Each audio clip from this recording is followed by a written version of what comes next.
Om Prapannaparijataya Totravetraikapanaye Jnanamudraya Krishnaya Geetamrtaduhe Namaha.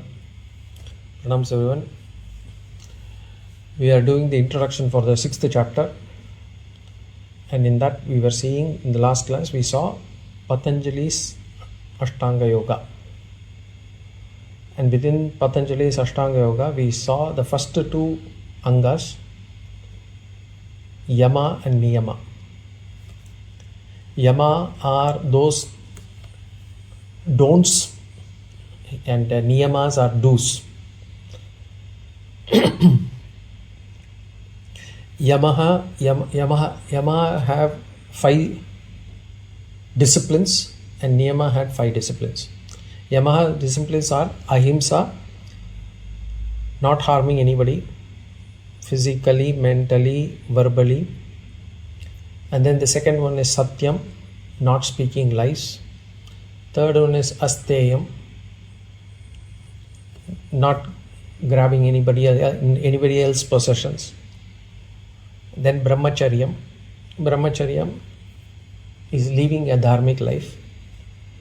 And then aparigraham, not hoarding. Then niyama, those 5 disciplines under niyama were saucham. Saucham is purity, external purity, internal purity. And then santoshaha, contentment. Tapaha, voluntarily taking some discomfort. Swadhyaya, studying scriptures. Then Ishvara pranidhanam, bhakti, basically surrender. So these are the 10 disciplines that come under Yama and Niyama. These are foundational steps, as I said. So whether it is for Laukika or for Adhyatmika, these 10 disciplines will be useful, will be helpful. And if we are a seeker and for moksha, mind control is very essential. And for controlling the mind, following these 10 disciplines are important.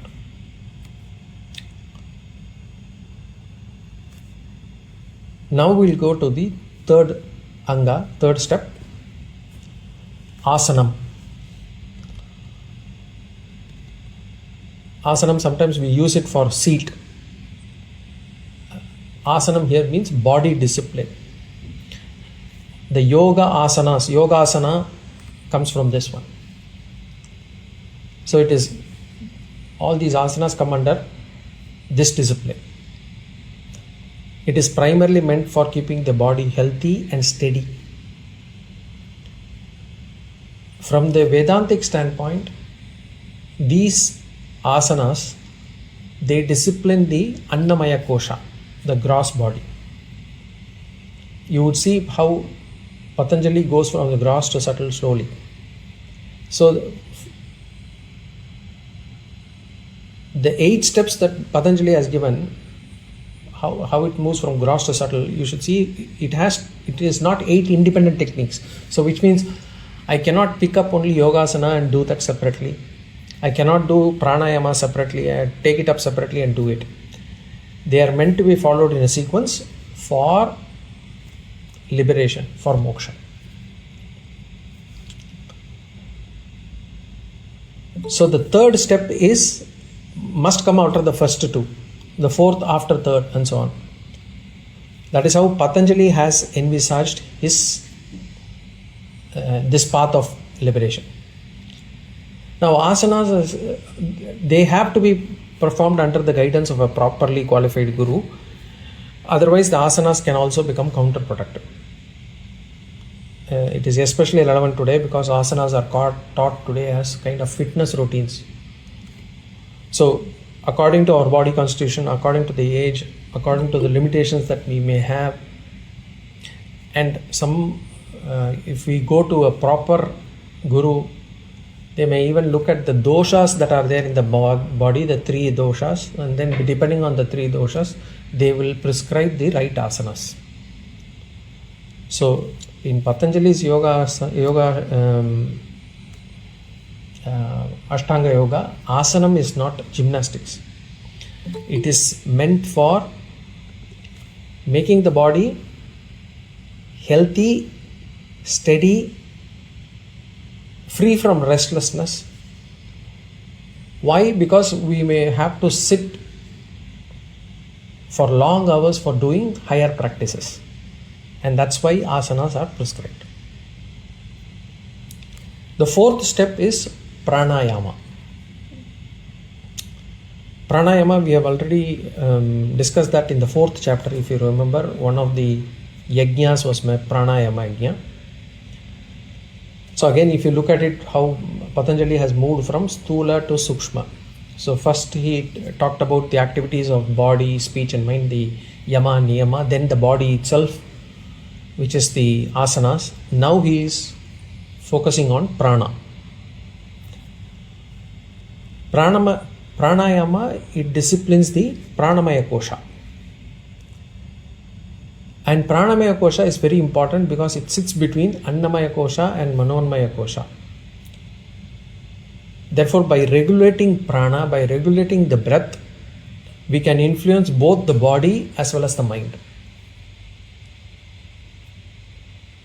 And again, strong caution is needed here. Pranayama must also be done properly. Before doing pranayama, one should have practiced asanas. The body should be fit enough. The food habits should be regulated. Sleep should have been normalized, regularized. Without these things, as in without the body really strong enough to do, without the food habits being regulated, or without having proper sleep, if we try to do pranayama, it might prove counterproductive. So instead of calming the mind, it might agitate the mind, it might disturb the nervous system, it might create imbalance in the body. So pranayama is a powerful medicine, but when to do pranayama, how to do pranayama is very important. Then the fifth anga is Pratyāhāraḥ. Pratyāhāraḥ, this is nothing but Indriya Niyama. We have already seen this multiple times, disciplining the sense organs. So you see the progression from prana, Patanjali goes to sense organs before going to the mind. If the body has to be kept healthy, these days we are very focused on eating the right food, proper nutrition and others. So that is to keep the body healthy. Similarly, if the mind has to be kept healthy, the inputs that we give to the mind matter a lot. The inputs must be clean. We should not drag our mind to unwanted spaces. Or even if the mind drags us, we should resist it. Things that can make us feel depressed, unhappy, should not be brought back in our mind, thoughts again and again. That is from the memory. But even there are things that the unhealthy inputs also come from the sense organs. So the 5 sense organs, eyes, ears, tongue, nose, tongue, skin, they are the ones which actually provide the input to the mind. And of which, if you look at it, the eyes and the ears are the most powerful. So already our mind has a lot of impurities, has a lot of raga dvesha, has a lot of kama krodha. We should not indulge in them, incite them further. At the same time, we should also ensure that we are not adding more impurities to the mind. We should stop feeding the impurities. So this is very important, and that's where Pratyāhāraḥ comes in play. Pratyāhāraḥ does not mean suppressing the sense organs. It is about withdrawing ourselves from unhealthy objects. So we have to decide where we want to be, with what sort of company, what we want to hear, what we want to see, what we want to expose our mind to. So we'll have to be aware, we'll have to be watchful of that. In Vedantic terms, we call this as Damaḥ. Damaḥ and Pratyāhāraḥ, they essentially mean the same. Sense discipline. So this is the fifth one. So we have seen asana, so Yama, Niyama, Asana, Prāṇāyāma, Pratyāhāraḥ. Now the sixth discipline is Dhāraṇā. Dhāraṇā means focusing the mind. This is a very important observation here also. If you look at it, Patañjali is coming to the mind only as the sixth step. Only the sixth step does Patañjali directly talk about the mind. Until now, Patanjali has not given any direct mental practice. Even though, if you look at it, the Aṣṭāṅga Yoga is about disciplining the mind, ultimately leading to Samadhi. He does not begin with the mind. Why? Because very clearly, the mind cannot be directly controlled. Especially if the mind is unprepared, it cannot be directly controlled. So in Pratyāhāraḥ, if you see in the fifth step, what we did was we stopped the senses from wandering around so that we create a dam, we create a boundary, we create some a kind of a wall to ensure that unwanted things do not enter our mind. Now with this, what we do in Dhāraṇā, we channel the mind towards meaningful objects. So Dhāraṇā is about focusing the mind, while Pratyāhāraḥ means withdrawing the mind from unwanted objects. Dhāraṇā is directing the mind towards the right object. So training the mind to remain focused on good and healthy things is Dhāraṇā. So if you look at it, we had seen our 4 types of upasana. There we had seen concentration dhyana. That concentration dhyana belongs to this Dhāraṇā. Then we will come to the 7th step, which is Dhyana. So Dhyana comes as the 7th step. Meditation, according to Patanjali, comes as the 7th step. But even here he will actually put a spin. So 7th step, you will have to come only after completing all the 6 steps. Why? Because if a person is indulging in himsa and uncontrolled himsa, and he is coming and sitting for dhyana will not give him any benefit. So Patanjali is very clear about the sequence. It's not a shortcut system. But as I said, dhyana meditation, Patanjali's own lakshana for dhyana is we have to see what he says is, he does not say that the mind must be perfectly calm at this stage. At the stage of dhyana, for us meditation means we think the mind has to be perfectly calm. According to Patanjali, he says dhyana is a stage where the mind keeps going away from the object and it keeps coming back. So suppose I decide to meditate on Namah Shivaya. If my mind goes away to some other thought, then I try to bring it back to Namah Shivaya. Patanjali says this itself is part of Dhyana as a Dhyana sadhana. He does not expect the mind to be fully calm here.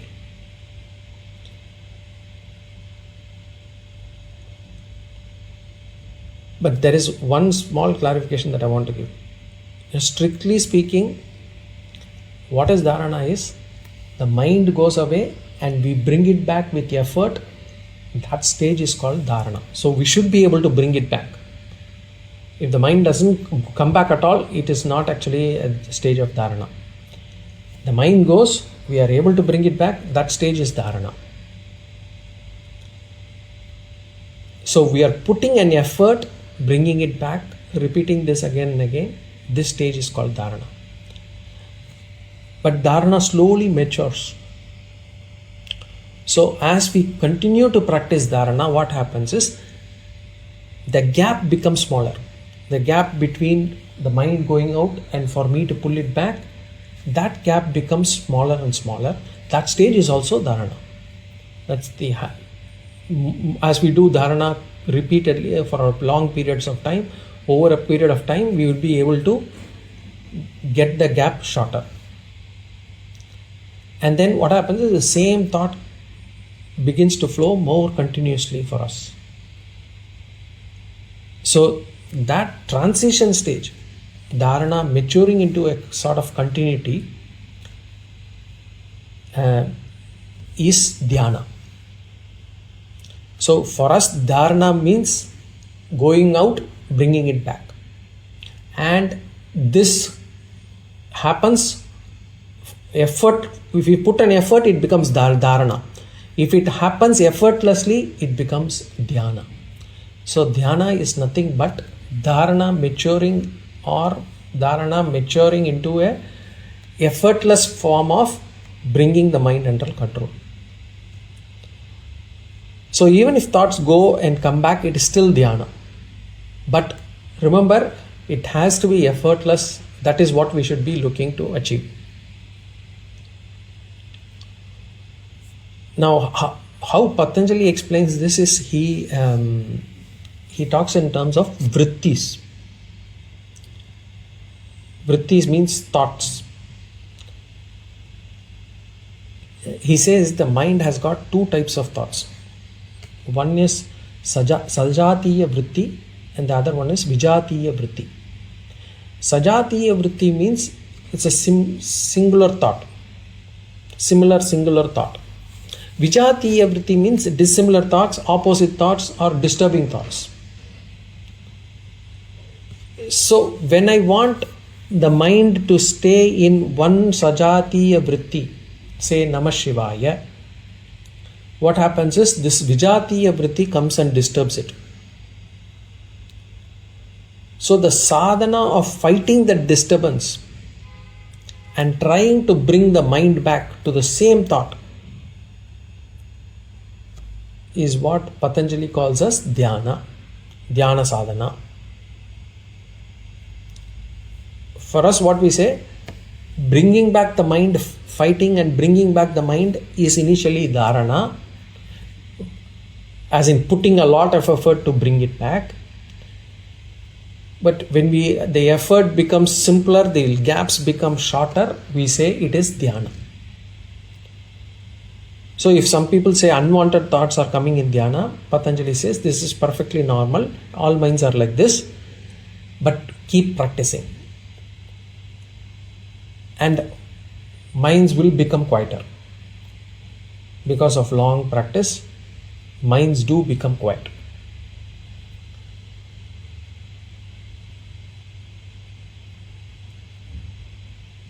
So, struggling with the mind during this stage is necessary. Unless we fight with the mind, we will not win over it. So, we will have to put an effort. We will have to fight with our mind and bring the mind to our control. But again, remember, this is possible. Some people say, how can this struggle be called as Dhyana? Then what is Dhyana? I mean, to fight against the mind is not easy. Some people will not be even able to fight against the mind. If you ask them, can you stop thinking about this? They will say, I cannot stop thinking about this. The mind, I cannot control my mind. So there are people who are at the stage where they cannot even fight against the mind. Forget about bringing back thought. So to bring back the thought, fight against the ability to fight against the mind itself is a big achievement. And to bring back the thought is Dhyana.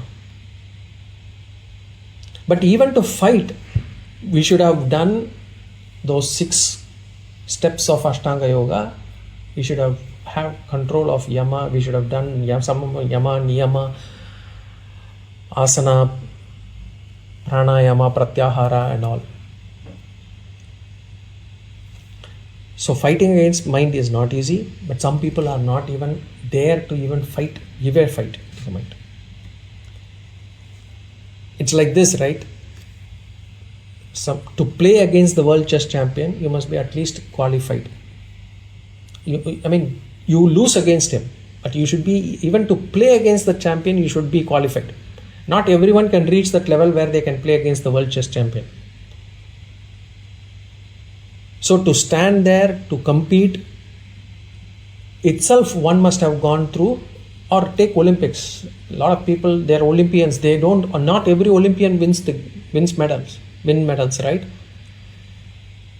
But they would have undergone years of discipline, a lot of training. They would have qualified themselves to get to that level. So in the same way, to fight against this vijatiya vritti and bringing back the mind, that itself is an achievement. So that is the stage of Dhyana. Now the final step is called, the 8th step is called Samadhi. Samadhi is when Dhyana matures. Or in other words, the benefit of sustained Dhyana is Samadhi.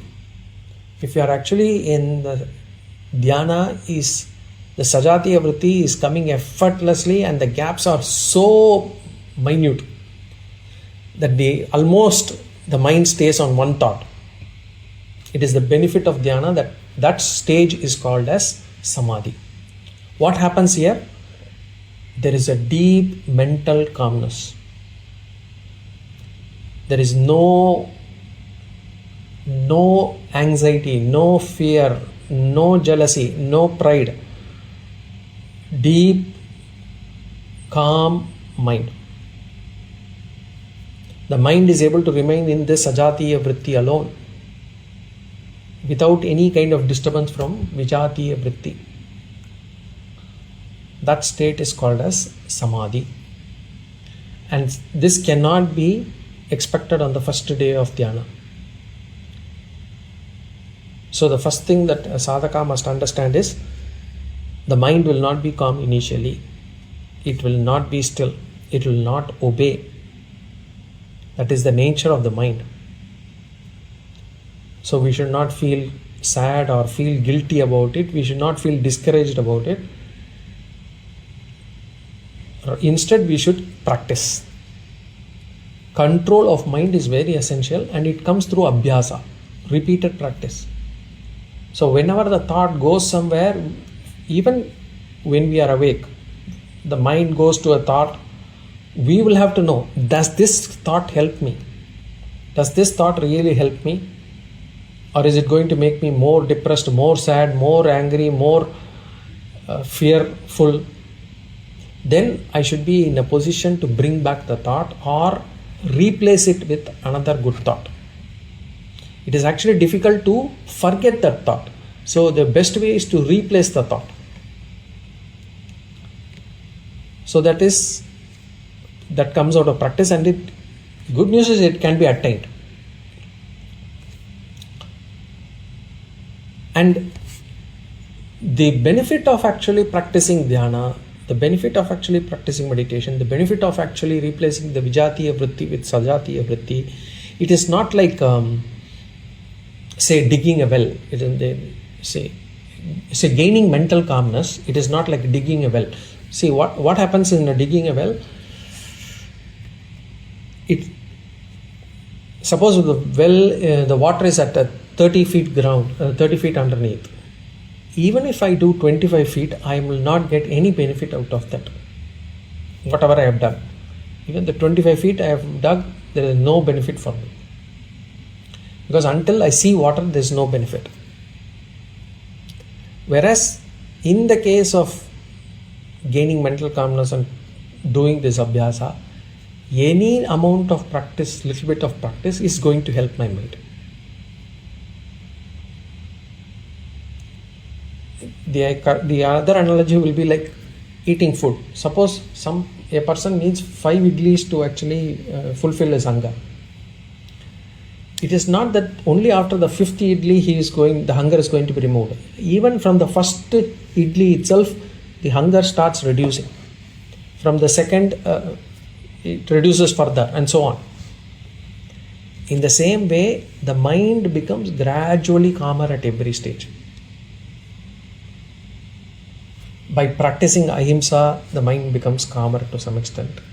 By practicing satyam, calmer, still more calmer. By regulating senses, even more calmer. By doing dharana, even more calmer. By doing dhyana, it becomes refined. So on and so forth. So mental calmness is not sudden. From tomorrow, I will be able to control my mind. Doesn't happen. It is a gradual process. So what we have to understand is the stage of samadhi. It's actually the phalam of dhyana. It's a fruit of dhyana.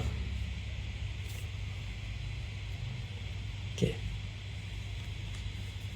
So Aṣṭāṅga Yoga we just studied. We saw samadhi is the benefit of dhyana.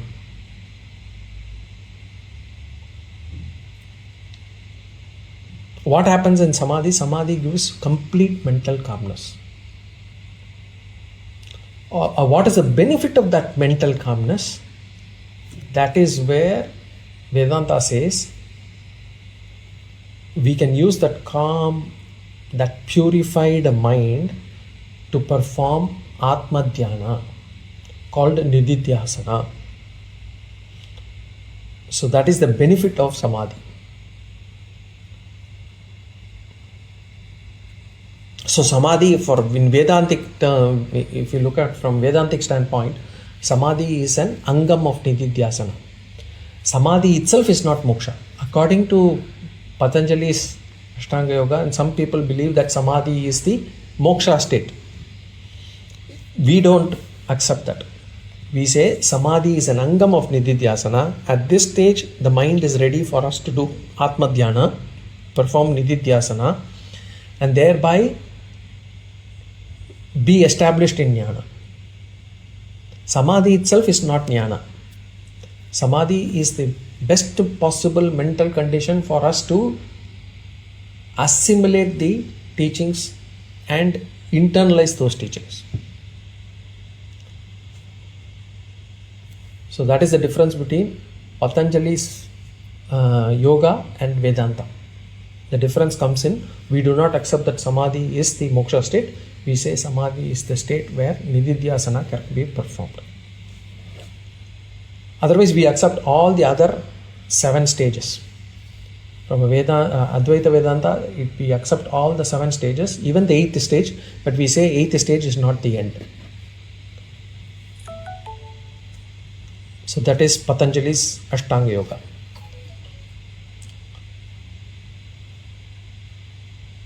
Because in Patanjali's Aṣṭāṅga Yoga, if you are free from thoughts, they say that is samadhi, that is moksha.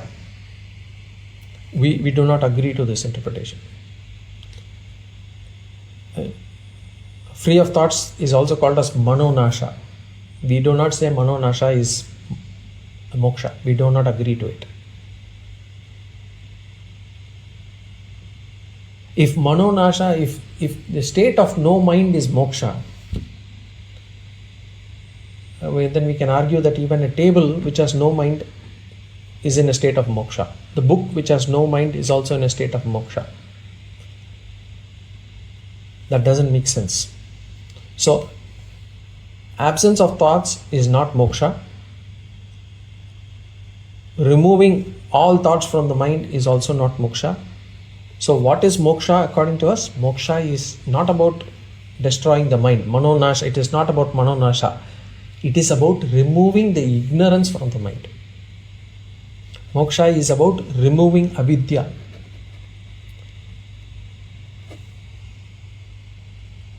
And moksha is about being steadied in that jnana. So using this calm, prepared mind, getting the mind to have nishtha in Atma Jnana, that is the state of moksha.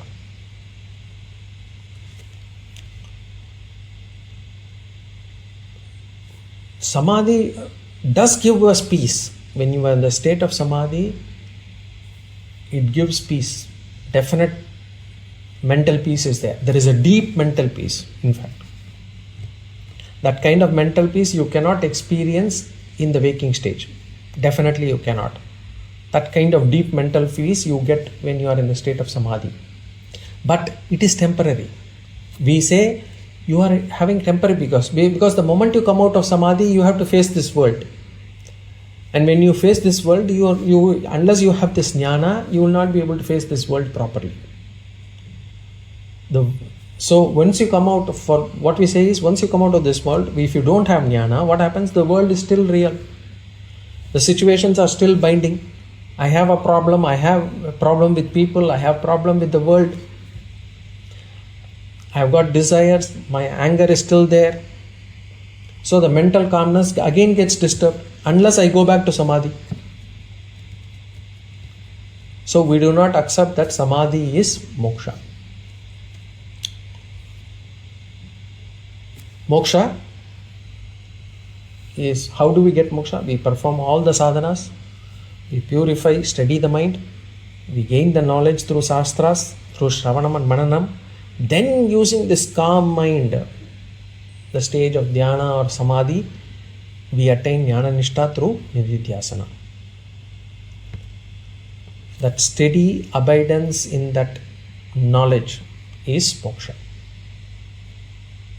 In fact, if we look at Patanjali's Yoga Sutras, Patanjali himself does not say that Samadhi is moksha.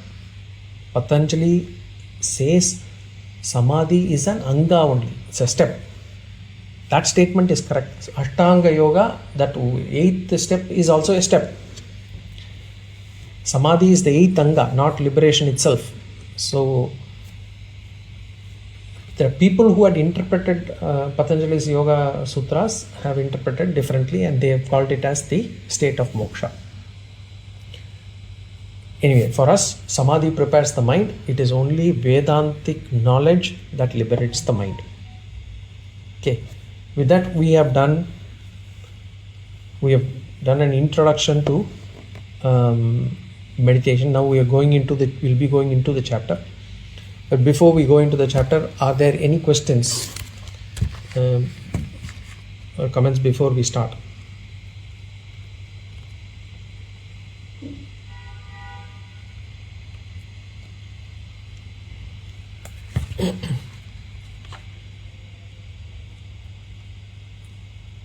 Okay, then we'll start on the first sloka.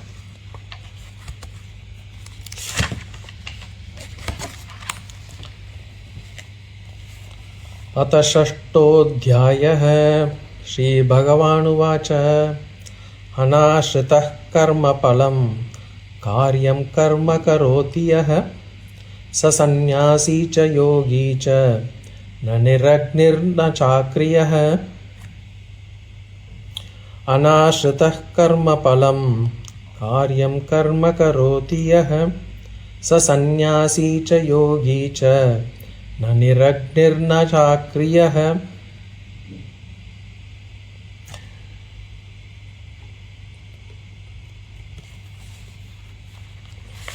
So we saw that before performing dhyana, before performing this meditation, there are certain preparatory processes that are required. Dhyana itself is a sadhana, but before doing that sadhana, there are many other sadhanas that one must do. It is like an example. If somebody has to undergo a major operation, the doctor will not take the patient immediately into the operation theatre. First they will check on blood pressure, sugar, fever, any infection, any underlying condition is there. If something is not in order, they first treat that issue, they get that issue corrected, only then they perform the surgery. So they prepare the patient for the operation. Similarly, before one performs dhyana, there are certain preparatory disciplines. And these preparatory disciplines, now we are not talking about Patanjali's Aṣṭāṅga Yoga. We are talking about what generally our Vedāntic practices we say. So these preparatory disciplines, they can be classified into two. One, Bahiranga sadhana, the other one is Antaranga sadhana. Sadhana here means preparatory disciplines. Bahiranga sadhana means, suppose we do say dhyana or meditation for 15 minutes, the benefit that we can gain out of those 15 minutes, it depends upon what we did or what we are doing in the remaining 23 hours and 45 minutes. So this is a very important point. The lifestyle we lead, that gets reflected in the quality and outcome of dhyana. It is with many things also. Even our sleep, daily sleep depends on how we have done the day. Suppose if we had been too lazy in the day, we will not get sleep in the night. If we are completely overworked also, we may not get proper sleep. So what we do, similarly for dhyana, what we get out of dhyana in that 15 minutes depends on how we have led the rest of the day. So Bahiranga sadhana is nothing but our lifestyle, our daily disciplines, our general attitude. So it includes the food we consume, the duration of sleep, the activities we perform, the rest we take. All these are come under Bahiranga sadhana, and all these are discussed by Bhagavan. Bhagavan talks us about regulating them. And these factors, they determine our capacity to perform our dhyana. Forget the benefit. Even to sit for dhyana, we need proper Bahiranga sadhanas to be performed. So Bahiranga sadhanas are sadhanas that are to be followed other than the time of dhyana. Only if we do that, the mind will cooperate. Otherwise, we will not be able to do even dhyana properly.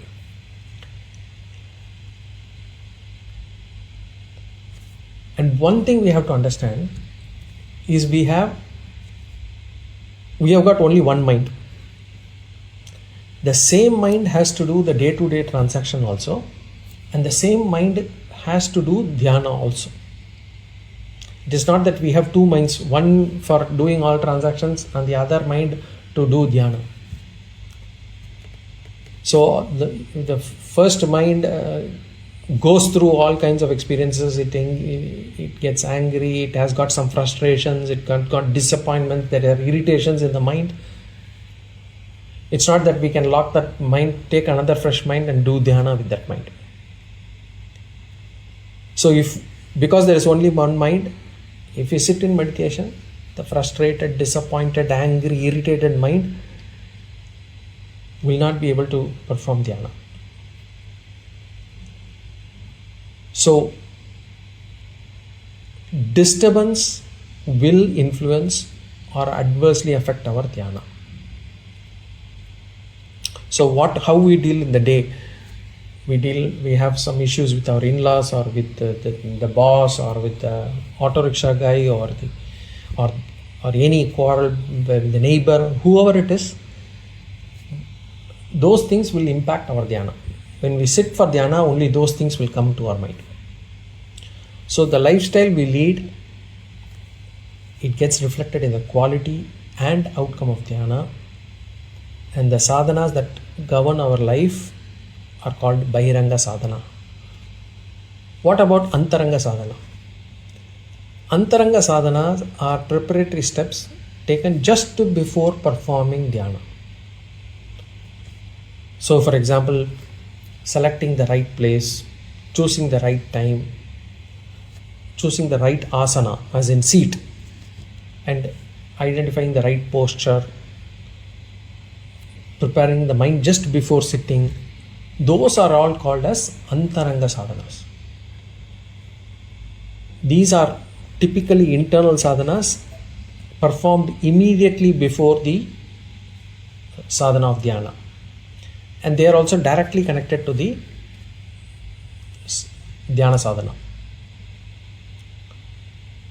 Okay, so now we understand Bahiranga sadhana and Antaranga sadhana. Now we'll see how the 6th chapter is organized. In 6th chapter, Bhagavan is going to discuss 4 major topics. The 4 major topics are Bahiranga sadhana, Antaranga sadhana, then Dhyana Swarupa, and then Dhyana Palam. When we say Dhyana, Bahiranga sadhana, Antaranga sadhana, we've seen. When we say Dhyana Swarupa means what should be the object of Dhyana?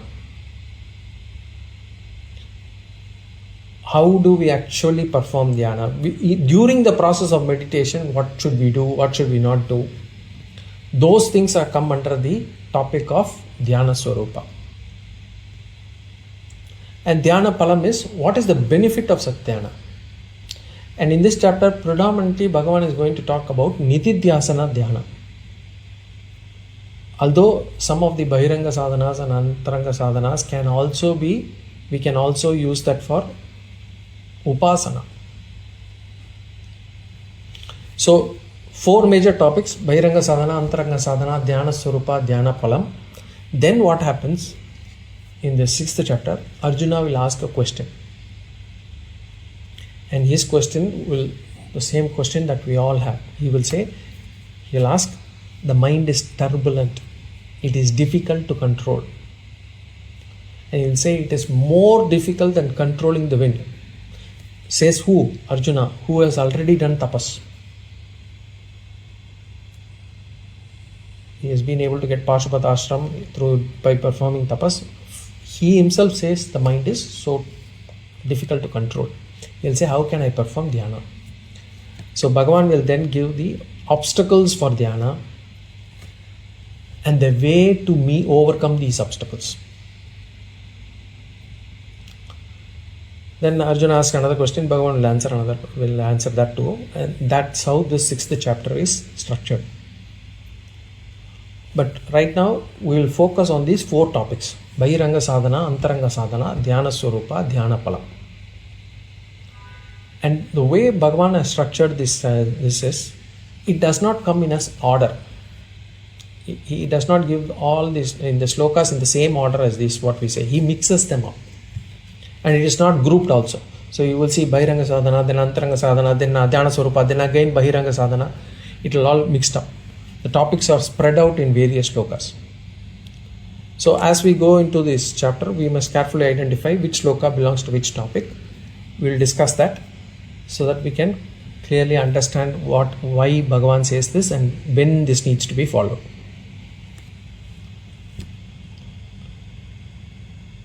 Now, from the 1st to the 6th sloka, the first 6 slokas, Bhagavan deals primarily with Bahiranga sadhana. So there is no mixture of any topics. 1 to 6 are all Bahiranga sadhana. We already saw what Bahiranga sadhana means. For Dhyana to be fruitful, we must follow these disciplines at all other times.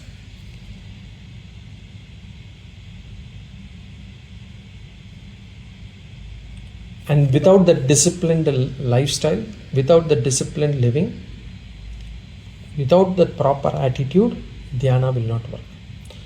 And the first Bahiranga sadhana that Bhagavan is going to call out is Karma Yoga. Among all Bahiranga sadhanas, the first one Bhagavan highlights is Karma Yoga. So in fact, the 6th chapter begins with Karma Yoga.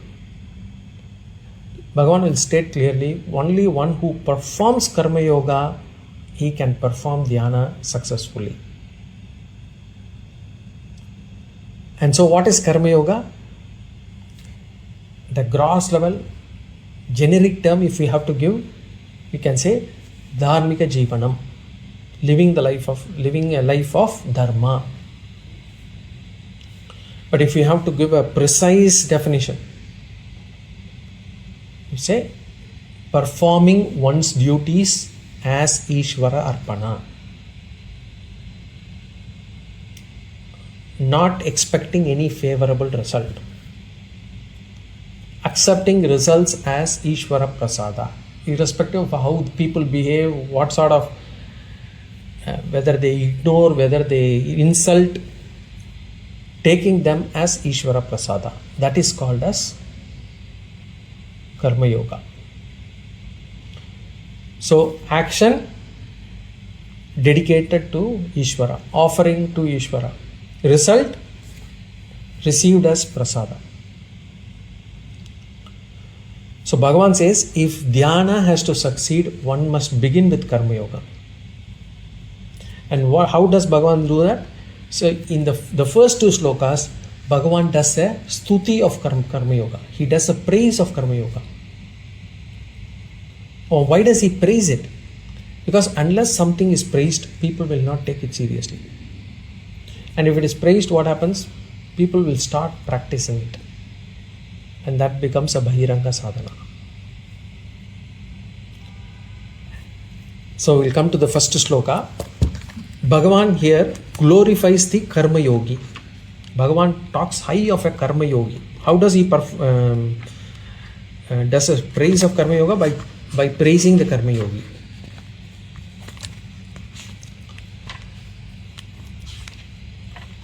So how do you praise normally? And people do this also in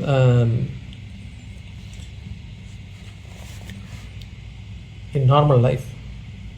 You slightly exaggerate.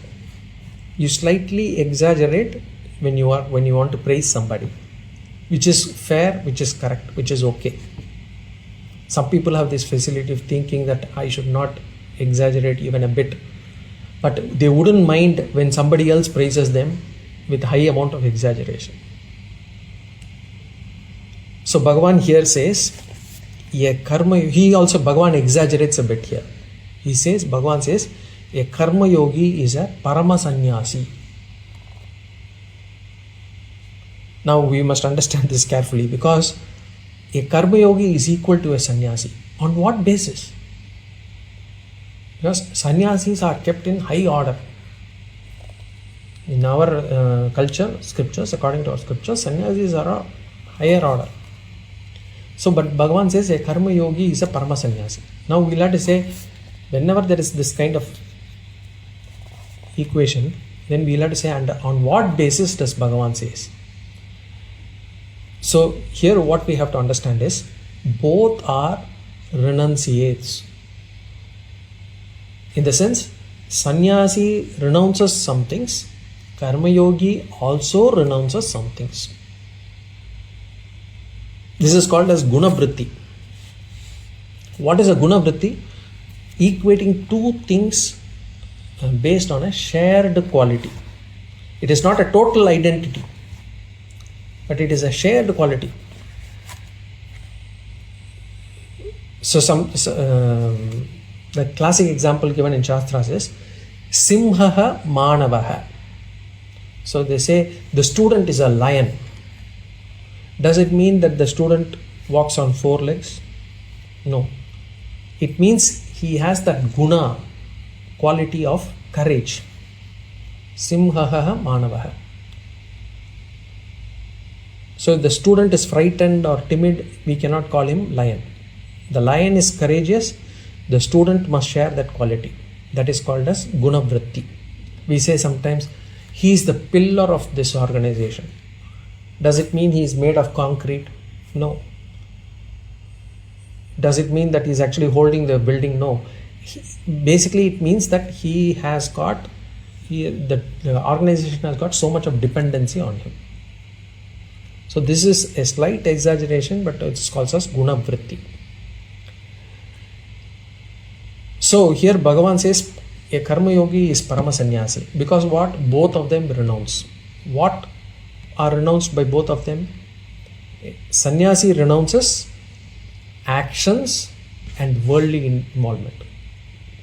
Sannyasi does not need to perform any action. There is no duty for him, and totally renounces all worldly involvement. A Karma Yogi also renounces, but he does not renounce the action. What does he renounce? He renounces the results of the action. He is not worried about the outcome of the action. whether it is favorable to him or unfavorable to him,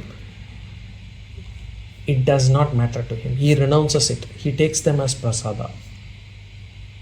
So they share the guna of renunciation.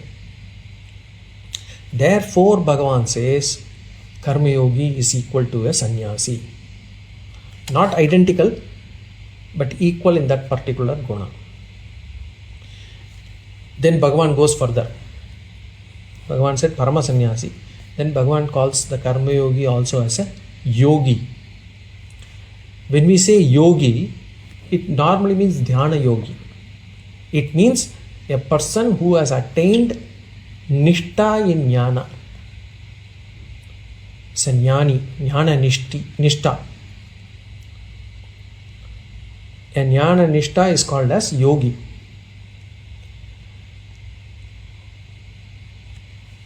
Now, Bhagavan calling Karma Yogi as a yogi, we must clarify that when Bhagavan says yogi here, he does not mean a person sitting in deep samadhi. A Jnana Nishtha person sits in deep samadhi, is able to do Nididhyasana. He does not mean this person will also be sitting in deep meditation and doing Nididhyasana. What he means is he has attained mental calmness and maturity. A Karma Yogi has also been able to attain mental calmness and maturity. So what is the difference between Karma Yogi and a Yogi is, a Yogi as in Dhyana Yogi, he has fully calmed the mind. Whereas a Karma Yogi has got a relative calmness. He has calmed the mind to some extent. Because why Karma Yoga? It reduces Ragadvesha, it reduces agitation, it reduces anxiety, it reduces fear, it reduces anger, it prepares the mind, it calms the mind, it purifies the mind. So it does have some benefits, but complete mastery, that belongs to a Dhyana Yogi. So because a Karma Yogi has somewhat calmed his mind, Bhagavan equates him with Yogi. So thus Bhagavan begins the chapter with the praise of Karma Yogi. He says a Karma Yogi is a Parama Sannyasi and Karma Yogi is a Parama Yogi.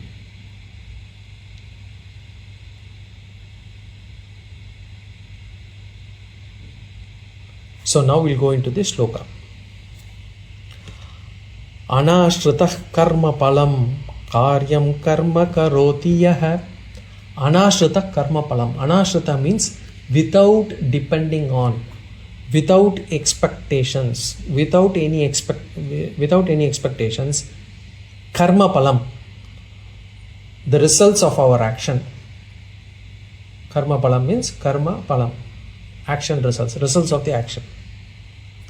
So without depending or without expecting the results of our action, karyam karma, karma karyam, the action to be done, the actions that must be done, in other words the duties. Karoti yaha, yaha karoti, yaha karoti means who performs.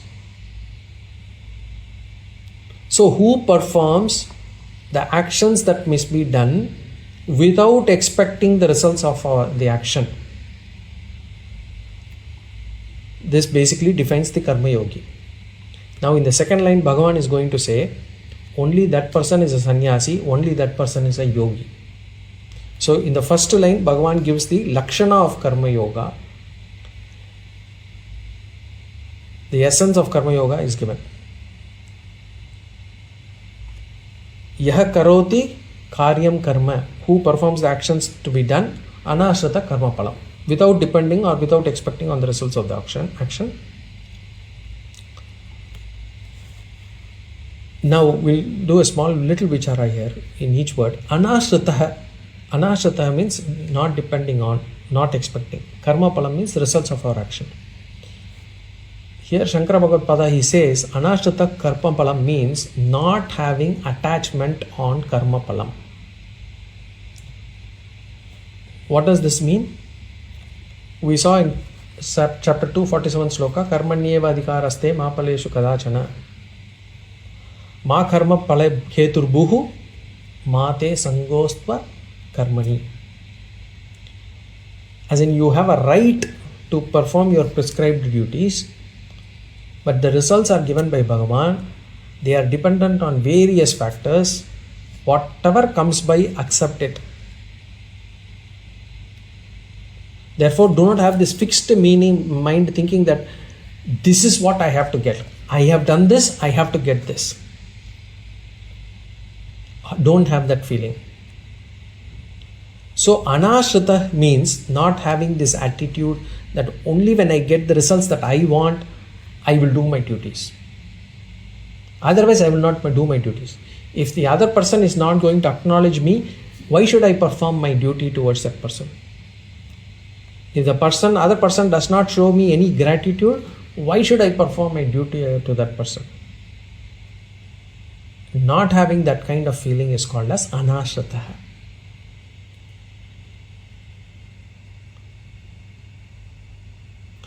Then comes another question. Okay, I will do it without attachment, but let me also do whatever I want. So no, Bhagavan says no. He puts another condition here. He says karyam karma. Whatever that needs to be done, basically your duties, nitya, naimitya karma, whatever is your prescribed duties only you must do. Actions that are fit to be done must be done. And that too without any attachment. Who is he? Karma yogi. How does Bhagavan praise him? Sa sannyasi cha yogi cha. He is a sannyasi. That karma yogi is a sannyasi. Bhagavan does not stop there. Sa yogi. He is the yogi.